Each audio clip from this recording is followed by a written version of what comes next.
Donc, est-ce qu'on m'entend jusqu'au fond sans le panne de micro? Ouais, nickel, parfait. Alors, on va parler de GraalVM. Alors, GraalVM, One Compiler to Rule Them All, voilà, donc c'est le compilateur ultime. On va voir cette présentation ce soir en deux parties. Première partie sur laquelle moi je vais me concentrer, qui est ce compilateur ultime dans le cadre des applications des langages type JVM. Donc, en particulier, comment est-ce qu'on fait des applications natives, des petits exécutables autonomes, à partir de code Java, chose qu'on n'est pas trop habitué à faire. Et puis Pascal après nous parlera de l'aspect polyglotte de GraalVM, qui est un autre aspect très intéressant de cette techno. Alors première question, qui a entendu parler de GraalVM?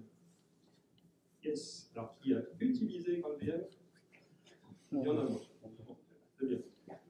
Comme par hasard, ils sont premiers rang. Donc ça veut dire que c'était pas facile et qu'ils veulent un peu avoir des infos sans rien rater. Alors, qu'est-ce qu'on va voir? Ce qu'on va regarder déjà, bon, qu'est-ce que c'est GraalVM? Qu'est-ce que ça veut dire construire des applications natives en Java? On va prendre comme, donc ça va être quelque chose de très pratique, on va prendre comme cas d'application un petit outil sur lequel moi je travaille chez Elastic, qui est un outil d'administration qui nous aide pour la prod, qu'on a voulu rendre tout léger, et on verra comment est-ce qu'on a fait. On verra que GraalVM, un des points compliqués quand on fait une application native à partir de Java, c'est la réflexion, donc on aura quelques réflexions sur la réflexion. Voilà. Arrête, il faut pas trop utiliser la réflexion. On regardera aussi comment est-ce qu'on construit une image Docker à partir d'une application Java from scratch, donc là vraiment nu. Et puis enfin on verra une conclusion, quand est-ce qu'on peut l'utiliser ou pas. Alors, je me présente, bon je suis le loup blanc comme disait Arnaud.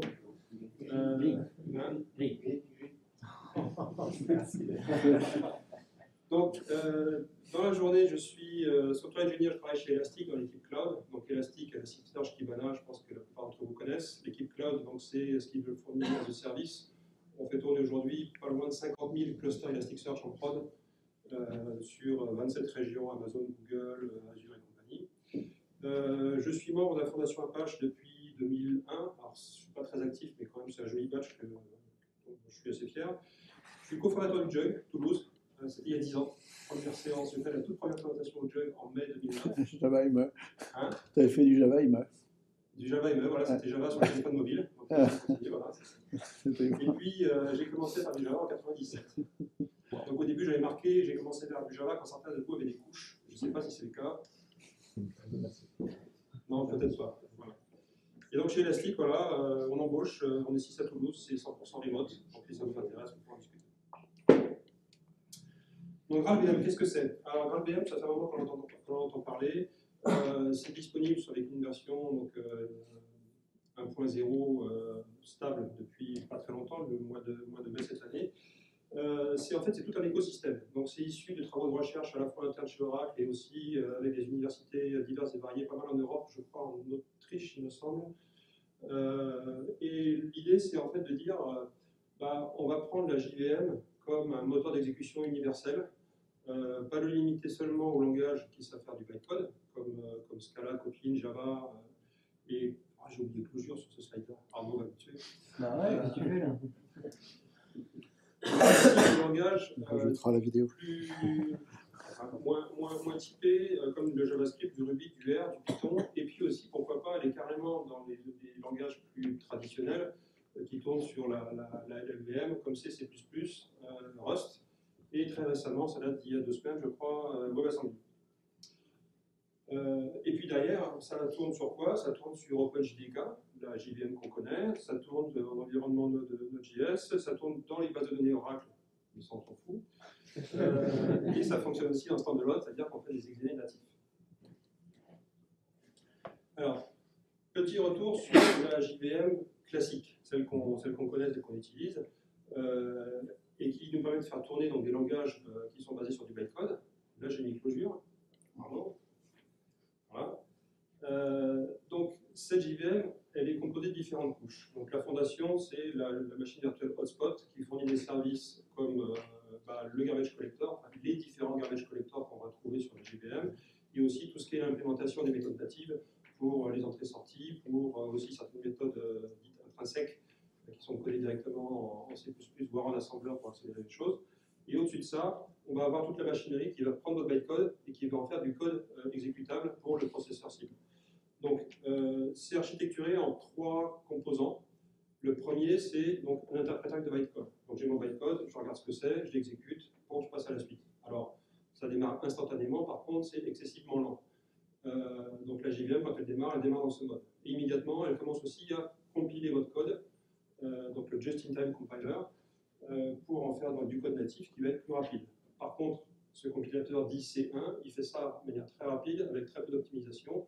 Donc c'est du code qui va quand même beaucoup plus vite que d'être interprété, mais qui par contre n'est pas forcément hyper optimisé. En parallèle de ça, la JVM fait de la mesure de temps d'exécution et du comptage du nombre de fois où on passe dans chacune des classes et chacune des méthodes. Une fois qu'on a collecté un certain nombre d'informations, ces informations donc, de profiling, finalement, temps réel, vont servir à l'optimisation plus agressive, plus poussée, avec le compilateur C2.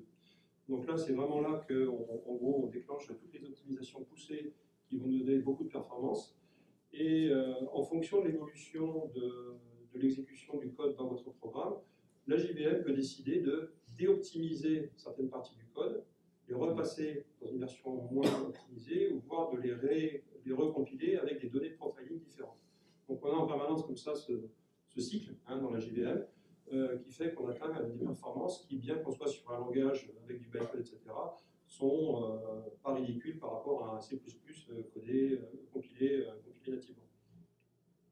Par contre, ça bouffe. Ça bouffe du CPU, ça bouffe de la RAM. Voilà.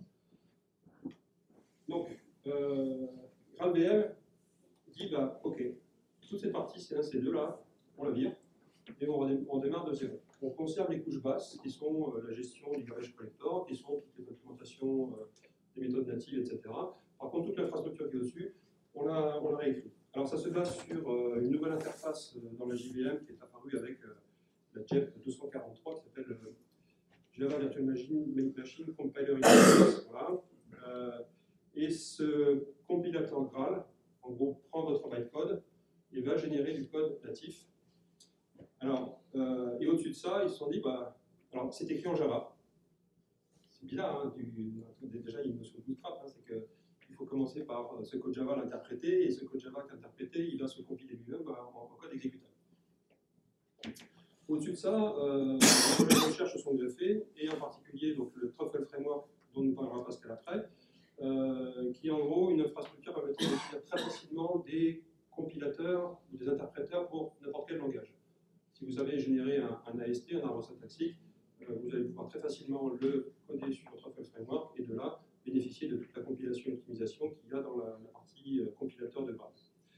Encore au-dessus de ça, ils se sont dit, bah, tant qu'à faire de faire des interpréteurs, il y a un truc là, qui s'appelle LLVM, qui est en gros bah, la chaîne d'outillage pour les compilateurs C, C++ et Rust, qui génère un code intermédiaire, une représentation intermédiaire aussi. Ils ont dit, bon bah, ok, ce code LLVM, on va le faire tourner sur la JVM. Quel intérêt? C'est qu'on peut joyeusement mixer tout ça et faire des API hybrides polymétriques. Voilà, donc petit récap. Les problèmes avec les compilateurs C1 et C2, c'est qu'ils sont écrits en C++. Une base de code qui a commencé à évoluer il y a 20 ans, 15 ans maintenant.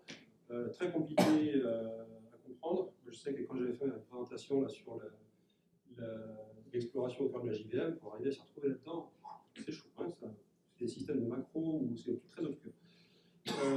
Du fait que c'est complexe, l'évolution, bah, ça évolue pas beaucoup. Hein. Les dernières évolutions qu'on a sont essentiellement des contributions de chez Intel sur des méthodes intrinsèques. Donc, les méthodes intrinsèques, c'est quoi? C'est par exemple quand vous faites string.indexOf. Si vous regardez dans le code source du JDK, vous allez voir du code Java. Par contre, ce qui se passe, c'est que la JVM dit ah, string.indexOf, bam, j'ai une implémentation codée en SSE, instruction vectorisée, ça va quand même beaucoup plus vite. Donc Intel travaille là-dessus de façon à optimiser les perfs de la JVM en optimisant le code généré pour leur processeur.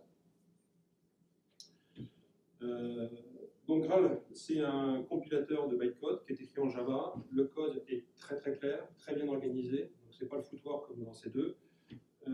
Et de ce fait, du fait que c'est plus facile à évoluer, ils ont intégré, il y a beaucoup de gens qui travaillent dessus, ils ont intégré les dernières avancées dans la recherche sur le compilateur, et il est beaucoup plus efficace pour ce qui est de la partie inlining des méthodes, l'analyse du graphe d'appel, et aussi le escape analysis. Alors, escape analysis, c'est quoi? C'est en gros, quand je crée un objet dans une fonction, je vais regarder quelle est sa durée de vie, où est-ce qu'il va. Si je le passe avec des fonctions, est-ce que cette fonction-là l'accroche à un autre objet, ou est-ce que finalement, elle le perd après? Si finalement, quand je crée un objet, il ne sort jamais du contexte de ma fonction, ce n'est pas la peine que je la loue sur le tas. Je vais pouvoir la louer sur la pile, et donc on économise beaucoup en activité sur le garbage collector. Et de fait, on a plus de performance. Voilà, donc l'écosystème, donc je mentionnais Truffle Framework pour construire des interpréteurs. Donc Sulong qui est un interpréteur de Bitcode LLVM. Ça me fait bizarre de dire qu'on fournit du Rust sur la JVM, mais bon, apparemment ça serait voilà, donc c'est un projet qui est maintenant stable, qui est maintenu, avec des cycles de release clairement définis. Donc la première version stable, c'était en mai 2019, c'est pas très vieux quand même. Et en gros, il y a une release tous les 3 mois. Donc elles sont numérotées avec le numéro de l'année et puis le numéro du trimestre. Récemment est sortie la version 19.3 et donc il y a de temps en temps des releases mineures, mais tous les 3 mois on a une nouvelle version. Alors, voilà. Les versions LTS, Long Term Support, sont des versions évidemment commerciales. C'est Oracle, il faut aussi qu'ils mangent, parce qu'il y a quand même du boulot derrière. Si vous voulez du support sur le long terme sur une version, il faut passer sur la version payante, sinon vous changez tous les 3 mois et vous évoluez comme sur le JDK normal, en fait, où tous les 6 mois il y a une nouvelle version. Point important, licence, prix. Comme OpenJDK, c'est sous une licence GPL. Donc, GPL, c'est super dangereux. Par contre, il y a ce qu'on appelle la class pass exception. Donc, en gros, c'est la GPL avec une clause qui dit tout ce code-là qui est sous licence GPL, vous avez le droit de le linker, alors aussi bien dynamiquement que statiquement, c'est écrit explicitement, avec du code à vous. Tant que vous ne touchez pas au code GPL, la viralité de la licence GPL ne s'applique pas à votre code. Ça, c'est plutôt bien parce que sinon, ça veut dire qu'en gros, personne dans le cadre du travail ne pourra utiliser ces choses-là. La version entreprise, donc comme je disais, ça vous offre le support à long terme. Ils ont mis quand même quelques fonctionnalités supplémentaires qu'on n'a pas dans la version dite community, qui sont des optimisations de perf avancées. Et puis aussi, on verra tout à l'heure aussi, de l'optimisation du code guidé par des informations de profiling. Combien ça coûte? Ça coûte 18 $ par mois par processeur et d'après ce que j'ai compris, ça vient au-dessus de la licence de la JVM, qui est 25 $ par mois par processeur. Donc c'est un petit peu cher quand même. C'est comme ça. Voilà, donc intro générale à GraalVM. Maintenant on va parler donc d'une autre VM qui s'appelle Substrate VM. Et là, il n'y a plus de JVM. Donc, voilà, ce qu'on a vu, cette architecture en couche de GraalVM, et puis ils se sont dit, finalement, la hotspot, là, est-ce qu'on ne pourrait pas la découper en morceaux? Et puis dire que comme on a un compilateur Graal qui génère du code natif, est-ce qu'on ne pourrait pas faire un exécutable natif où on prend des bouts de la JVM, on prend le code qui a été généré par Graal, on link tout ça, et ça fait un exécutable natif. Et donc, c'est ce qui s'est appelé le Substrate VM. Donc, Substrat, c'est vraiment la couche de base sur laquelle tout repose. Et avec ça vient donc un outil qui s'appelle DativeImage, qui vous permet à partir d'un jar de dire tu prends ce jar-là, c'est mon appli, fais-moi une appli native. Alors pourquoi on va faire ça?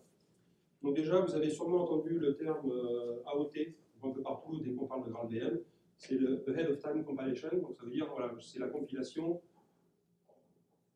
comment dire, en amont. De phase, je ne sais pas comment dire en français. Amont. En amont, voilà, en amont. Et qui est une grosse différence par rapport à la JVM où la compilation se fait just in time, donc à la volée. Donc on s'improvise des exécutables natifs avec quelques avantages sur lesquels on va revenir en détail. Premier avantage, c'est que le démarrage est instantané. Je n'ai pas cette phase comme dans une application Java où je commence par charger tout le bytecode, initialiser la JVM, passer mon interprété, passer dans le C1, le C2, etc. Donc c'est très bien ça pour tout ce qui est outils de ligne de commande. C'est pas par hasard qu'il y a très peu d'outils de ligne de commande en Java, c'est parce que souvent ils sont lents à démarrer. Et c'est très bien aussi quand vous faites du serverless, ça y est, j'ai lâché le mot. Voilà. Du serverless, où là, on a donc les temps de call start qui sont importants. Deuxième avantage, c'est que comme vous n'embarquez pas toute cette qualité de compilation, ça utilise beaucoup moins de mémoire.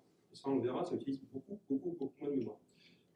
Donc c'est très bien pour tout ce qui est microservices. Hein, je vois, nous, ce qu'on a fait Elastic Cloud, on a les processus principaux qui sont Elasticsearch, donc lui, il est en Java. Il n'est pas question de passer sur un GraalVM. Par contre, autour de ça, on a toute notre infrastructure qui est écrite en Scala avec des petits morceaux de Go aussi. J'essaie de ne pas trop mettre du Go. Et donc, typiquement, quelque chose comme ça nous permet toute cette partie qu'on appelle le control plane, qui sont on va dire, les processus accessoires, de les rendre minimaux en termes d'impact sur les ressources de la machine, de façon à ce que ces ressources de la machine, on fait quoi? On les vend à nos clients pour de l'hébergement Elasticsearch. Alors, j'ai trouvé ce tweet de Bruno Borges. C'est un gars qui était chez Oracle avant et puis qui est parti quand Oracle a dit tout le monde dehors. Maintenant, il est Java Advocate chez Microsoft. Alors, Java Advocate chez Microsoft. Ça, c'est du temps de Steve Ballmer, on n'aurait jamais entendu ça. Et qui nous dit, en substance, si quelqu'un parle chez vous de réécrire votre code Java en Go, non. Mauvaise idée. Mauvaise idée. Regardez Substrate VM et vous allez voir, vous allez avoir la même perf, mais par contre, vous n'aurez pas à réécrire et vous ne tomberez pas dans tous les bugs et les pièges que Go vous tend. Alors à ce sujet-là, d'ailleurs, je fais la pub pour mon article de blog qui traite de ce sujet-là. J'ai analysé sur mon blog un article qui s'appelle Go, the Good, the Bad and the Ugly. Allez voir, il y a un bon comme ça de merde pour vous. Voilà. Alors, tout ça c'est bien joli, mais bon, c'est pas des licornes et des paillettes. Hein. Il y a des use cases sur lesquels le Substrate VM n'est pas adapté, en particulier à cause de ses contraintes et de ses limitations. Hein. On produit un exécuteur natif, donc la JVM étant quelque chose d'environnement assez dynamique, on perd des choses. Tout ce qui est chargement de classe dynamique, ça n'existe pas. Tout ce qui est réflexion, on va voir, ça nécessite un petit peu de boulot. Pareil pour les proxys. Si on commence à bidouiller directement des invoques dynamiques et des méthodes handles, donc ce qui est la base des lambda, on va dire à sa sauce, ça ne marche pas. Les lambda, par contre, JDK8, sont supportés. Finaliseur, ça ne marche pas. Serialisation, ça ne marche pas. Les références, donc les quick références, soft références, ça marche dans certaines limites. Donc là, il y a des docs qui expliquent quelles sont les limitations. Security Manager, il n'y en a pas. Et chose qui peut être plus pénalisante, tout ce qui tourne autour des outils de monitoring, donc tous les JMX, les agents qui vont instrumenter le bytecode de la volée, même le debugger, etc., ça n'existe pas. Le debugger, vous prenez le debugger GDB ou LFDB, et puis vas-y. En plus, ils sont astucieux chez Oracle parce que si vous voulez les symboles de debug dans votre exécutif, il faut acheter la version Enterprise. Si vous voulez une optimisation agressive qui est pilotée par le profiling, c'est la version Enterprise. En gros, on peut faire tourner son appli, elle va loguer sur disque un fichier de profiling qu'on peut ensuite injecter dans le compilateur. Alors pratiquement, comment ça marche? On le trouve facilement sur à peu près tous les outils de packaging qui existent. Alors sur macOS, c'est dans Brew. Sur Docker, il y a une image officielle Docker qui est fournie par Oracle. SDKman, qui utilise SDKman?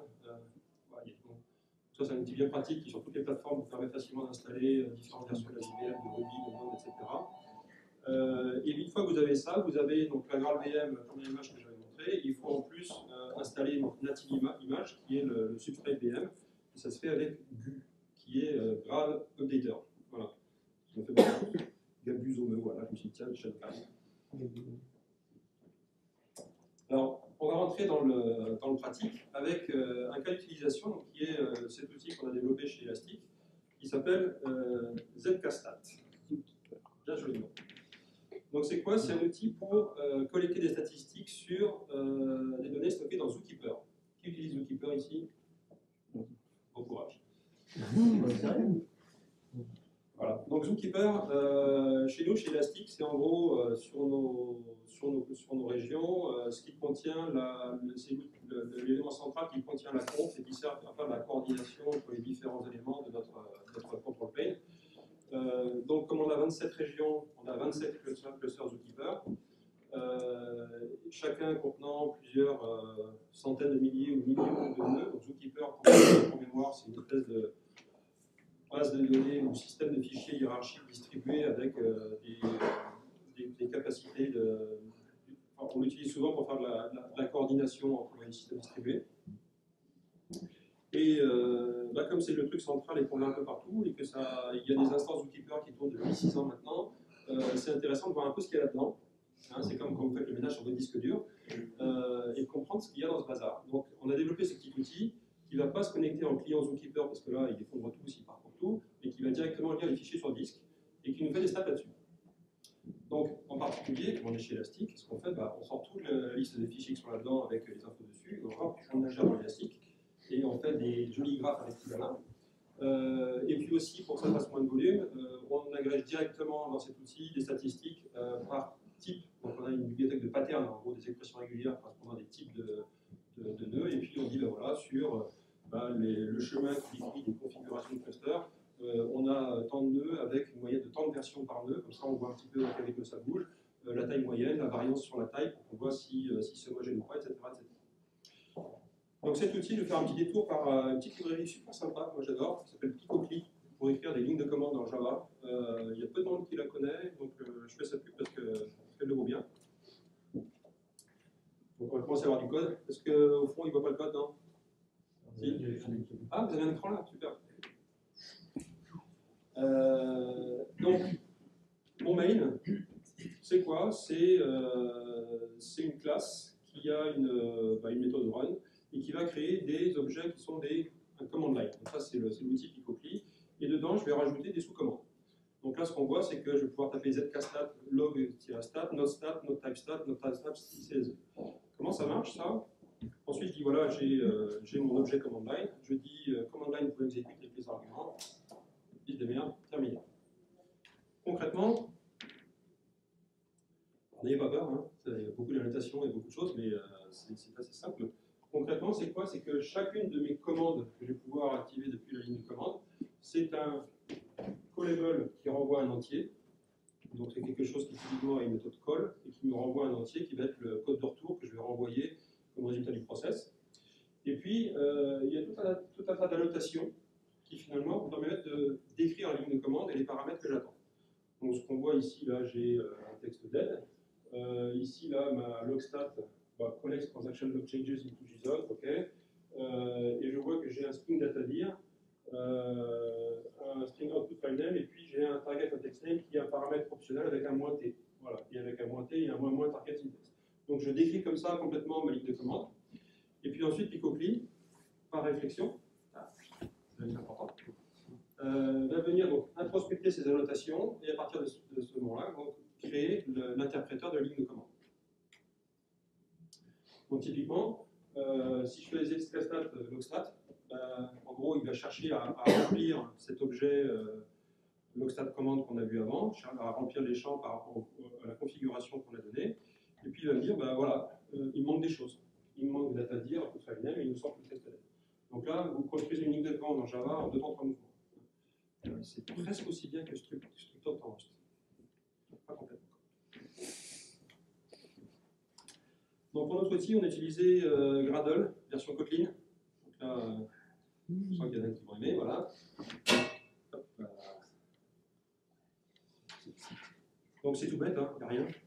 Il y a juste, déclaration des dépendances. Donc il y a Zookeeper évidemment, il y a Picocli, il y a JUnit pour les tests, et puis c'est tout. Très simple. Par contre, comme c'est un outil en ligne de commande, donc on va générer un fadjar. Donc le fadjar, en gros, c'est le jar où j'ai tout à l'intérieur, j'ai qu'à faire Java moins jar avec mon truc, terminé. Dans Gradle, il y a des plugins dédiés à faire du fadjar. Je me demande à quoi ça sert, parce que faire un fadjar, voilà, c'est ça. C'est quoi? C'est dire, je crée une tâche qui va générer un jar, je lui mets son nom, je rajoute simplement dans le manifeste le nom de la classe main, et puis je dis quoi? Tiens, tu prends tout ce qu'il y a dans le class-pass du runtime, et tu m'en crées un arbre de fichiers, et tu fais un jar avec ça. Terminé. Donc les plugins fadjar que vous trouvez pour Gradle, oubliez-les, vous rajoutez ça, c'est fini. Donc qu'est-ce qui se passe? Voilà, Gradle W Fajar, son petit boulot, et puis il m'a créé un zkstat full 1.0.0 jar qui fait 2,7 mégas. Il n'est pas très fat. Hein. Bon, c'est juste un tout petit outil où il y a juste la ligne de commande plus la librairie Zookeeper, ça ne va pas chercher bien loin. Et puis, donc, le point important, c'est qu'on voit que c'est un fichier, c'est pas l'exécutable. Hein. Bon, là, vous allez me dire, ouais, ok, d'accord, ça c'est comme ça dans Java depuis longtemps. Maintenant, on va faire avec ça une image native. Donc là, on va quand même prendre un plugin, parce qu'on ne va pas se taper l'appel pour web. Donc il y a plusieurs plugins qui existent pour faire du GraalVM dans le Gradle. Il y en a un qui est fait par Palantir qui a, pour moi, l'intérêt et l'inconvénient de télécharger GraalVM. Alors pourquoi l'intérêt? C'est que vous mettez la version de GraalVM, il se débrouille tout seul. Par contre, l'inconvénient, c'est que si vous l'avez déjà installé ailleurs chez vous, il va retélécharger 300 mégas, il va les dézipper, etc. Donc ça bouffe un petit peu. Là, j'ai pris un autre plugin qui suppose que c'est déjà installé. Pour créer son image native, son exécutable, ce qu'on fait, on dit voilà, où se trouve la GraalVM. Donc là, moi, je suppose que c'est la VM qui exécute le build. On donne la main class, on donne le nom de l'application, et puis ça, on va voir, sur Linux, on fait un build statique. C'est-à-dire qu'en gros, plutôt que d'avoir une dépendance sur la libc, on dit on l'inclut. Alors, pourquoi sur Linux? Parce qu'en fait, sur Mac, on ne peut pas faire statique, ça ne marche pas. Donc voilà, c'est pour ça qu'il y a le test. Et on verra tout à l'heure que c'est important quand on construira notre image Docker. Donc on lance Gradle native image, fait son petit boulot, et là, il nous sort une bordée d'injures. Alors qu'est-ce que c'est que tout ça?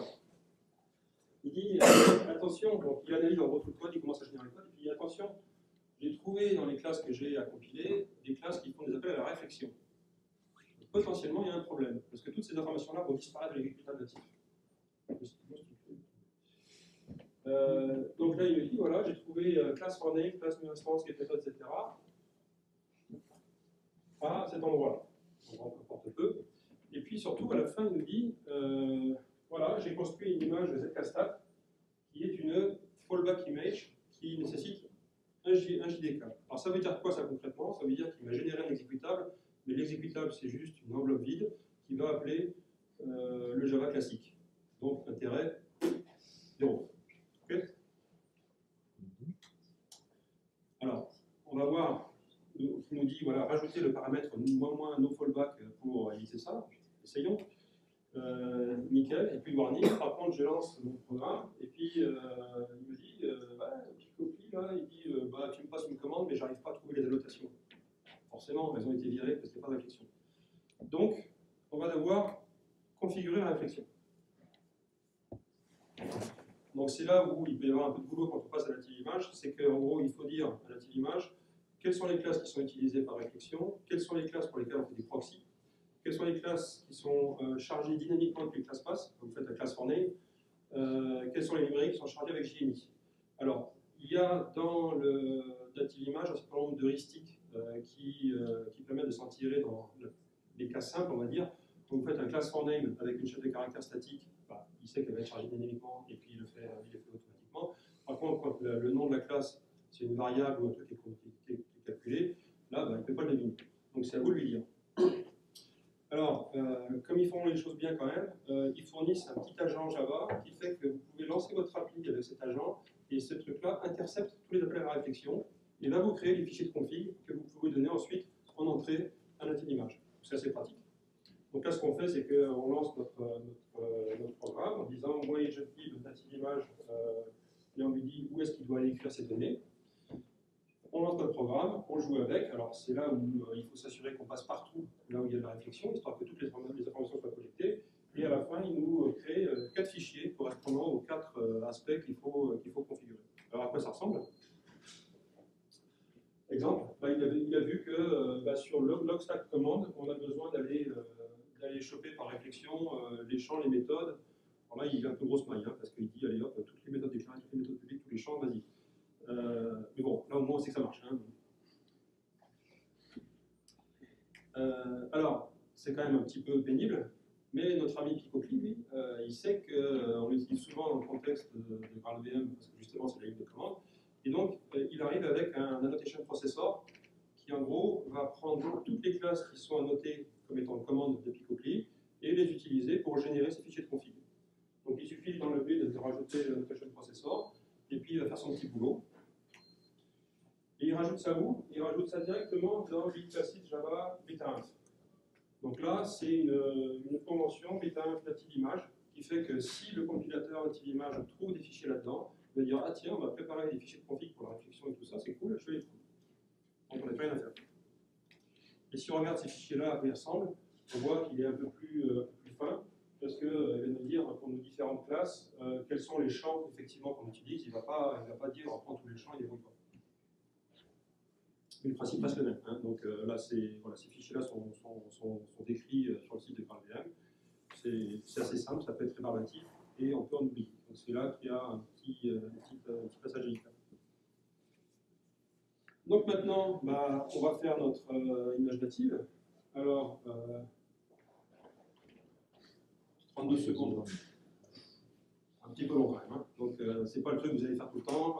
Bon, l'avantage de Java, c'est qu'on peut faire tous nos tests sur un jar classique. Et une fois qu'on est content, paf, on fait la native image. Et on va prendre un café. Voilà. Et puis, résultat. Donc, il m'a créé dans mon répertoire build native image / stat. Et ce qu'on voit, c'est que ça fait 13 mégas, c'est cool. Et 13 mégas, il y a tout. Il n'y a pas besoin de JVM. Et ce qu'on voit, c'est que cette fois-ci, c'est un vrai exécutable. Donc là, je peux oublier la JVM, je prends mon truc, je le mets ailleurs, ça marche tout seul. Donc on avait 2,7 mégas de jar, auquel il fallait rajouter la JVM. Là maintenant, on a 13 mégas, et c'est tout. Alors, un point important quand on fait des outils en ligne de commande, c'est les temps de démarrage. Je l'ai déjà dit tout à l'heure, mais voilà. Donc là, ici, ce que j'ai fait, c'est que j'ai fait juste prendre le temps d'exécution de rien. Juste, tu m'affiches le texte dev. Donc on ne peut pas faire plus minimaliste. Ce qu'on voit, c'est que le temps humain versus c'est 300 millisecondes. Et qu'il y a un temps CPU qui est de, en gros, 700 millisecondes. En plus, c'est multithreadé à la taille. Voilà. Et puis, j'ai regardé aussi combien ça consomme. Ça consomme 102. Alors non, par contre, ça, c'est pas la bonne JVM. En fait, c'est 80, on verra après. C'est 80, 90 et quelques. Bon, le reste, quand même beau.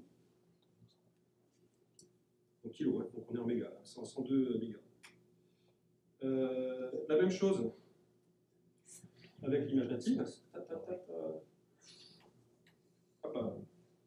Donc on a temps utilisateur 6 millisecondes, temps réel perçu, le temps qu'on charge des fichiers, etc., j'imagine, 13 millisecondes, à comparer avec ce qu'on avait en face. Voilà, donc c'est ça, c'est que sur une JVM 1.8, c'est ça, c'est 50, en gros 50 mégas contre 5 mégas. Donc ce qu'on voit, c'est que notre version Command Line Interface, en tant qu'utilisateur, les 300 millisecondes, moi je les sens. Hein, on dit, ça c'est des règles d'ergonomie quand on fait des sites web, c'est qu'on considère que la latence, l'utilisateur humain commence à la sentir à partir de 250 à 300 millisecondes. Donc, quand je suis sur mon clavier et quand je tape Twitter, il ne se passe rien en 300 millisecondes, une fois, deux fois ça va, 10 fois je crise. Par contre, quand ça fait 13 millisecondes, là, je ne le vois même pas.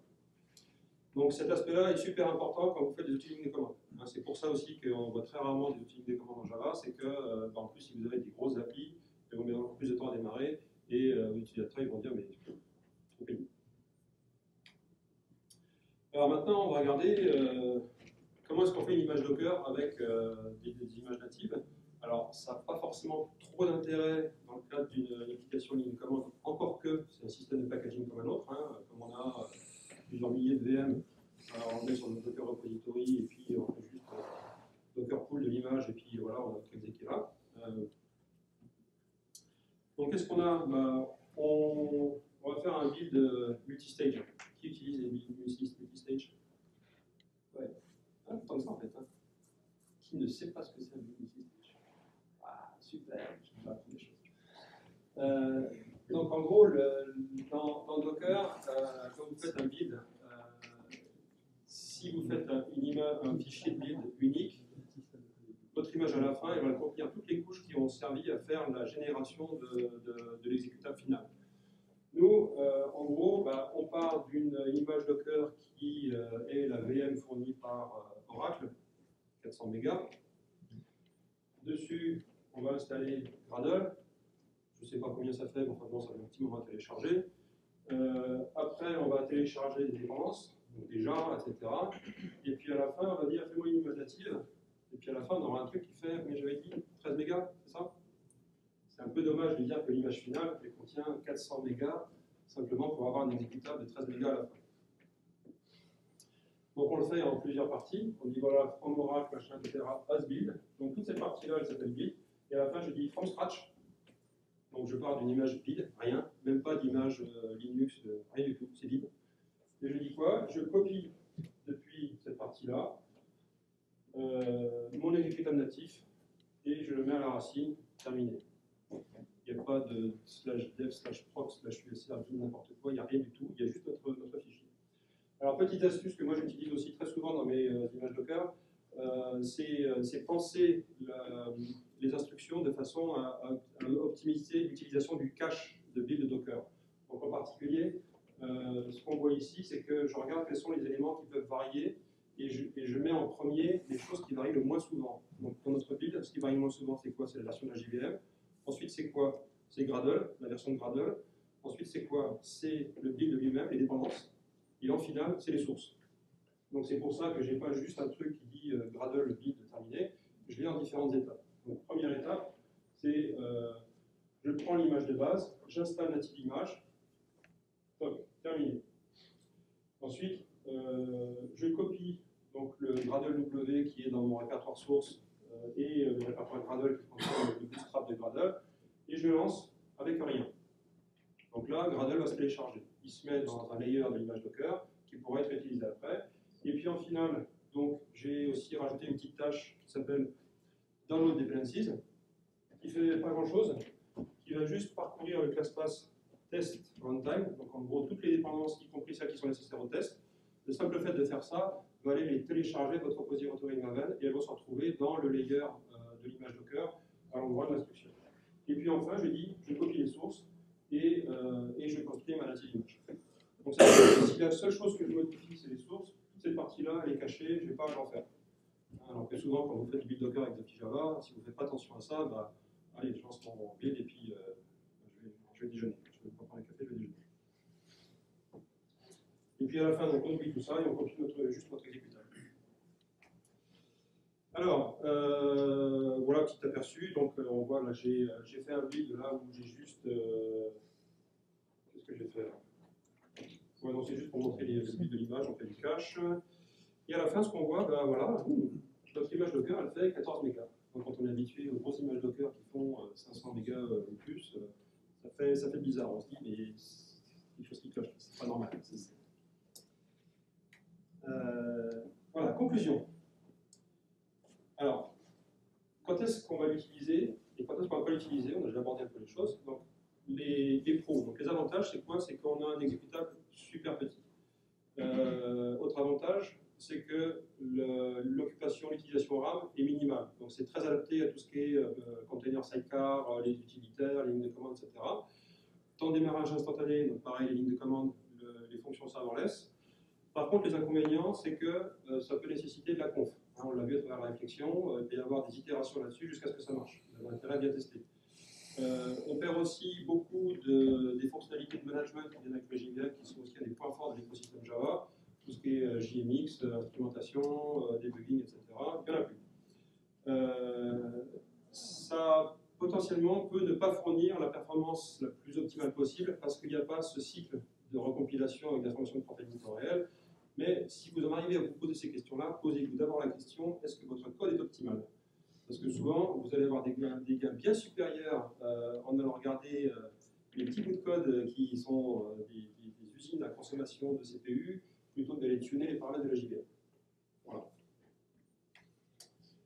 Et voilà. Donc,